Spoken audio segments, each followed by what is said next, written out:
A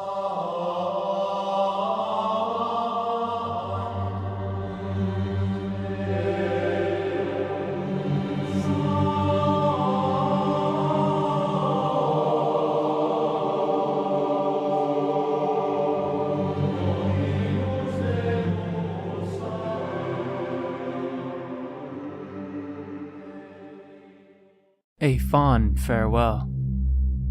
This just happened a few months ago and blew my mind.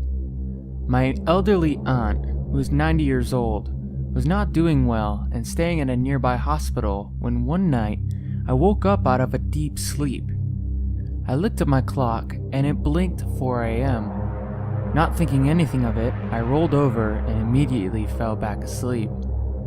The next thing I know, I'm in a very vivid dream where I'm sitting in my kitchen holding a baby girl. In the dream, I'm consciously aware that it's still 4 a.m., so I'm awkwardly cradling and shushing the baby as to not cry and wake my parents up. Suddenly, there was a knock on the kitchen door, and two men in 1950s style suits, fedoras, and pencil-thin mustaches were standing outside.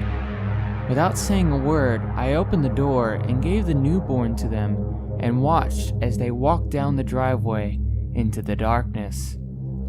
I woke up the next morning and immediately remembered everything about the dream. I went down to the kitchen where my mother greeted me with the bad news. Our aunt passed away last night at 4 a.m.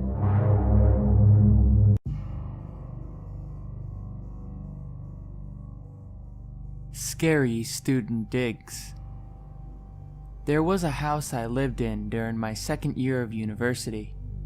A couple of days after moving in, we chatted to an elderly neighbor who had lived in the neighborhood for decades, and she told us that she couldn't remember anyone living in the house for more than 2 years, even when it was more of a residential family neighborhood than student housing. The weirdness started in the kitchen. Several times when I was washing dishes, I'd see someone come in out of the corner of my eye and hear their footsteps as well. Of course, when I turned, there was no one there. Not long after, one roommate started saying she kept feeling a cat jumping up on her bed and walking around at night. We did not have a cat. A friend who was visiting fell down a few stairs and said she swore she felt someone push her. Once I was sitting with a roommate and she put her iPod down on the coffee table. I saw her do this. It was gone when she went to pick it up again. We tore apart the whole room looking for it and it had just vanished. It turned up on the couch a month later. The creepiest incident was when I woke up one morning and my bedside table was 2 feet away from where it had been. I went downstairs and the first thing my roommate, whose bedroom was next to mine, said was, "Did you hear the footsteps last night?" She told me she heard me go to bed, and about an hour later a second set of footsteps climbed up the stairs and into my room before stopping. The two of us were the only ones home at the time. She never heard anyone leave my room.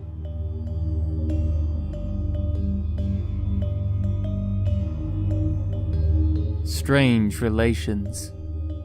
I never believed in Ouija boards and thought they were kind of dumb, silly fun. But a group of kids on a high school band trip when I was a sophomore in high school were using one because it was Friday the 13th, and I decided to try it. So my friend Darcy and I did it together, and as soon as I touched the thing, it started moving really fast. Then it said, "It's Andy. You are beautiful. Tell your mom I miss her and that I'm happy. I love you." My mom had a twin brother, Andy, who died in a car accident when they were 16. I obviously knew this, but had never told anyone.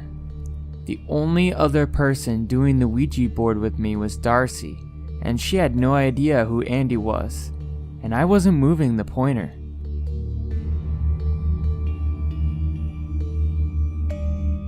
The car crash that never happened. About 20 years ago, my sister, her husband, and I were driving back to her house, going just past the truck stop when an old man stepped out in front of us.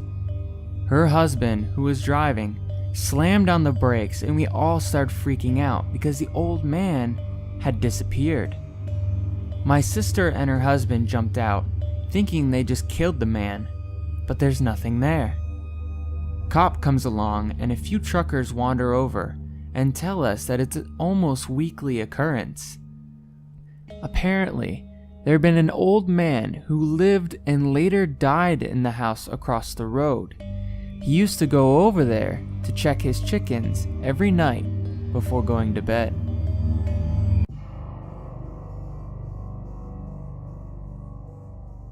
Writings on the wall. After living in my new house for 5 months or so, I decided to take a shower. One of my friends had just slept over. I had taken a crap ton of showers in that bathroom already, so it's not like it was anything new. So I take my shower, get out to dry off, and look at the steamed up mirror. On the mirror, in perfect writing, no human could do it with their finger, read something along the lines of, "Dear Father, please forgive me." I completely forget the rest because I was just so freaked out, but it was terrifying. The bathroom door was locked the entire time, and no one could have gotten in. It had also never been there any other time I took a shower.